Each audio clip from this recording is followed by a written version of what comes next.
मुख्यमंत्री अंत्योदय परिवार उत्थान मेले का आयोजन पुनाना खंड में आयोजित किया गया। इस मेले में भारी संख्या में लोगों ने शामिल होकर 18 विभागों की स्कीमों का लाभ लेने के लिए अपना पंजीकरण कराया। अंत्योदय मेले में मनीषा शर्मा एसडीएम पुनाना मुख्य अतिथि के रूप में शामिल हुई। आपको बता दें कि पुनाना खंड में बुधवार को आयोजित हुए मुख्यमंत्री अंत्योदय परिवार उत्थान मेले में 2063 लाभार्थी खंड स्तर पर तथा 159 लाभार्थी शहरी क्षेत्र के हैं। कुल मिलाकर पुनाना खंड में 2242 लोगों को मुख्यमंत्री अंत्योदय परिवार उत्थान मेले में लाभ पहुंचाया जाना है। बुधवार को आयोजित हुए मेले में तकरीबन 600 से अधिक लोगों ने भाग लेकर स्कीमों के लिए आवेदन किया, जिसमें सबसे ज्यादा पशुपालन व स्वरोजगार के लिए युवाओं व महिलाओं के आवेदन किए गए हैं। मेले में बेहतर इंतजाम के लिए मनीषा शर्मा एसडीएम पुनाना ने 4 वेलकम डेस्क, 8 हेल्प डेस्क के अलावा 10 काउंसलिंग डेस्क लगवाई हैं, ताकि मेले में पहुंचने वाले लोगों को किसी भी प्रकार की दिक्कतों का सामना न करने पड़े। इसके अलावा उन्होंने बताया कि मुख्यमंत्री अंत्योदय परिवार उत्थान योजना में पुनाना खंड में जो अधिक भीड़ योजनाओं को लाभ उठाने के लिए आई हैं, उनके पीछे एक खास वजह है। उन्होंने कहा कि पटवारी तथा ग्राम सचिव आमजन से जुड़े होते हैं। उन्होंने इस मेले के आयोजन के लिए पटवारी तथा ग्राम सचिव की मदद ली, जिन्होंने गांव-गांव जाकर लोगों को मेले के बारे में जानकारी दी। यही कारण है कि फसल कटाई के समय भी बड़ी संख्या में लोगों ने 18 विभागों की विभिन्न योजनाओं का लाभ उठाने के लिए बड़ी संख्या में अपनी उपस्थिति दर्ज कराई। बात अगर मुख्यमंत्री अंत्योदय परिवार उत्थान मेले की करें तो इसमें भाग लेने वाले लोगों की अच्छे इंतजाम हुए, हाथों हाथ काम करने के चलते पूरी तरह संतुष्ट दिखाई दिए। ऐसा है, जो हमारी बीजेपी सरकार है, स्वच्छ छवि स्वच्छ नीयत वाली सरकार है। अक्सर पूर्व सरकार जो थी, उन्होंने ऐसे कभी मेले ना तो लगे थे ना लगाएंगे। बीजेपी सरकार ने घर घर जाकर पब्लिक को सुविधाएं दी हैं, योजनाएं दी हैं, डी प्लान वगैरह की बहुत सी योजनाएं उनके थ्रू सरकार को पैसा दिया है, चौपालों के लिए पैसा दिया है।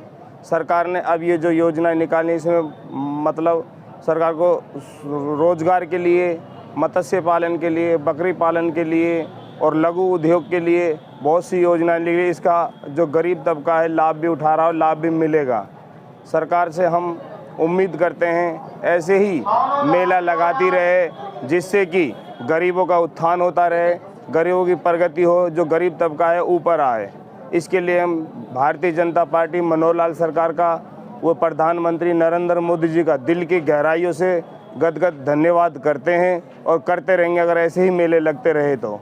सर, बात है जो स्कीम आ रही हैं, सरकार इसके लिए प्रचार प्रसार कर रही है और घर घर फ़ोन करके पब्लिक को बुला रही है और जो स्कीम है प्रत्येक घर तक इसकी जानकारी दी जा रही है। एक्चुअली बात है कि सेक्रेटरी ने हमें लिस्ट डाली थी व्हाट्सएप, और जिन आदमी का उसमें नाम था मेले में, जो आदमी का जिन सरकार ने जिनको चुना है उन सबको हमने इन्फॉर्मेशन दी, उनका सबका कॉन्टैक्ट नंबर है, बाकायदा उनको सबको बताया है। हमने फ़ोन किया है, कल भी किया है, परसों भी किया है। मुझे 8 तारीख को मेला लगने वाला है अपने पुनाना में एसडीएम ऑफिस में, वहाँ सबको जाना है। जो गरीब आदमी उनके लिए सरकार ने कोई जो स्कीम वगैरह सरकार की गरीब आदमी का ज़्यादा से ज़्यादा मतलब अपना जो यानी से मनोहर लाल खट्टर का भी है कि भाई जो गरीब आदमी है उनको मतलब ऊपर उठाने के लिए नई जो सरकारी जो स्कीम है वो लागू हो रही है, उनके लिए आप वहाँ जाइए मेला में और अपने वहाँ पे जाके अपना काम कीजिए, अपना डॉक्यूमेंट इस मेले से कुछ गरीबों का उत्थान हो पाएगा? हाँ जी, अब जब सरकार इस तरह का जो मेला लगा रही है तो कम से कम जो गरीब आदमी इनको तो फ़ायदा होगा जी, और सरकार चाह भी रही है कि भाई ये जो गरीब आदमी ऊपर उठें। जैसे दफ्तरों में नहीं जाना पड़ेगा गरीबों को। हाँ, इनसे बहुत फ़ायदा हो रहा है। यहाँ पर जो मेला लग रहा है अभी कल परसों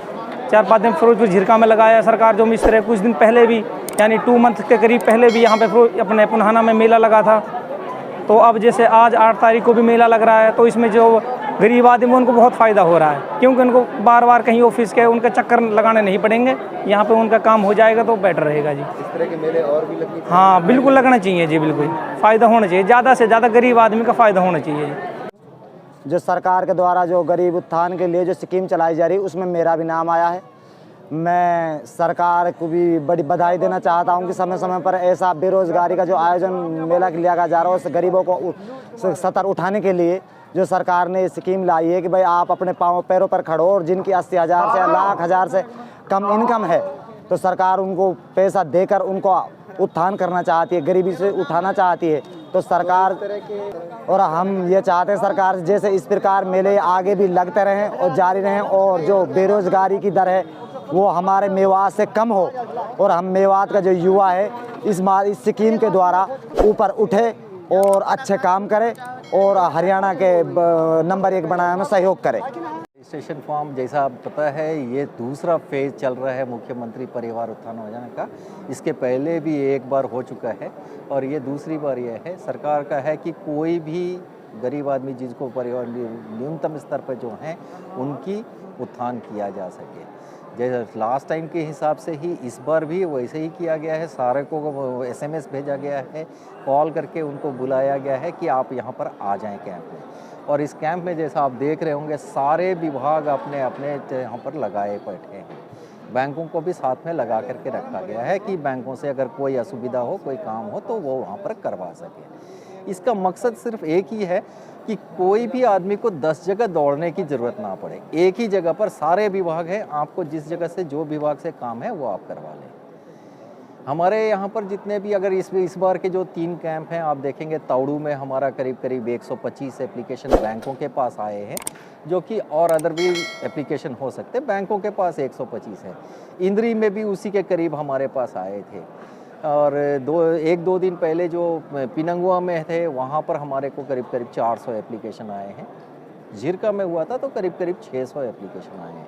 आज अभी तक हमारे पास डिटेल्स नहीं आया है, लेकिन जैसा भीड़ देख रहा हूँ मुझे उम्मीद है कि 300 से 400 एप्लीकेशन आज भी आने की संभावना है। सर ऐसा है चूँकि ये कृषि प्रधान एरिया है और सारे लोग मैक्सिमम कह सकते हैं सारे लोग बस भैंस पालन के लिए, बकरी पालन के लिए अप्लाई कर रहे हैं।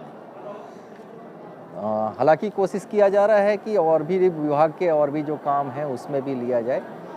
जैसे आपका महिला विकास प्राधिकरण से भी लोन आ रहे हैं, प्रधानमंत्री जो PMEGP लोन स्कीम है उससे भी आ रहे हैं। कुछ लोन कौशल विकास में भी ट्रेनिंग की व्यवस्था की गई है, जो सीखना चाहेंगे उनका भी कर सकते हैं। रोजगार विभाग वाले भी लगाए हुए हैं कि किसी को अगर प्राइवेट में नौकरी दिलाने के लिए अगर उस तरह का उनकी क्वालिफिकेशन है, उस तरह का एजुकेशन है तो उनके लिए भी वहाँ पर आए। फर्स्ट फेज़ में भी जब अंत्योदय मुख्यमंत्री अंत्योदय उत्थान मेला हुआ था पुन्हाना ब्लॉक में और MC पुन्हाना में, तो हमारा टर्नआउट उस दिन का हाईएस्ट रहा था स्टेट में, जैसा कि हमें DSW ने इन्फॉर्म किया था। और इस बार भी हमारी यही उम्मीद है कि हमारा मैक्सिमम टर्नआउट रहे। और अभी तो 12 भी नहीं बजे हैं और हमारे 355 ऑलरेडी बेनिफिशियरीज़ जो हैं आ चुके हैं। इतने ही लगभग और हमारे वेटिंग एरिया में बैठे हुए हैं लाभार्थी। इसमें हमारे जो इन्फॉर्मेशन का हमने जो नेटवर्क बनाया हुआ है अपने पटवारी और ग्राम सचिवों के थ्रू, उसमें हम स्पेशल एफर्ट करते हैं कि एक बेनिफिशियरी को मैसेज हमारी तरफ से जाए। और वो एक बार नहीं, हम 2-3 बार हम मैसेजेस करवाते हैं कि सिर्फ इन्फॉर्मेशन ना मिलने की वजह से कोई लाभार्थी अपना लाभ उठाने से वंचित ना हो। हमारे इस मेले में 18 डिपार्टमेंट्स हैं जिनकी 53 स्कीम्स हैं। रुझान हमारा एनिमल हस्बेंड्री MSME जो कल के मेले हुए हैं उससे हमारा जो कंक्लूजन निकला है। इसके अलावा प्राइवेट एम्प्लॉयमेंट की भी अपॉर्चुनिटी प्रोवाइड की जा रही है, जो 10th पास बच्चे हैं या 12th पास बच्चे हैं। तो हमें उम्मीद है कि उसके लिए भी जो हमारा यूथ है बेनिफिशियरी है वो ज़्यादा से ज़्यादा इसका लाभ उठाएं और वो हमारी प्राइवेट इंडस्ट्रीज़ में उनको एम्प्लॉयमेंट का मौका मिले। आज के हमारे टोटल बेनिफिशियरीज़ हैं 2242। इसमें से ब्लॉक पुन्हाना के हैं 2063 और MC पुन्हाना के 179 हैं। टोटल बेनिफिशियरीज़ के अकॉर्डिंग हमने वेलकम डेस्क, काउंसलिंग डेस्क और हमारे टोकन सिस्टम का भी हमने यहाँ पे किया हुआ है। ऑलरेडी हमने सभी अपने पटवारी और ग्राम सचिव को, जितने हमारे बेनिफिशियरीज़ हैं, वो टोकन डिस्ट्रीब्यूट कर दिए हैं और वेटिंग एरिया में वो टोकन दे दिया जाता है और 1 by 1 फिर उनको बुलाया जाता है ताकि किसी को कोई भीड़ भी ना हो, कोई परेशानी का सामना भी ना करना पड़े। और हमारी यही उम्मीद है कि आज हमारा मैक्सिमम टर्नआउट रहे।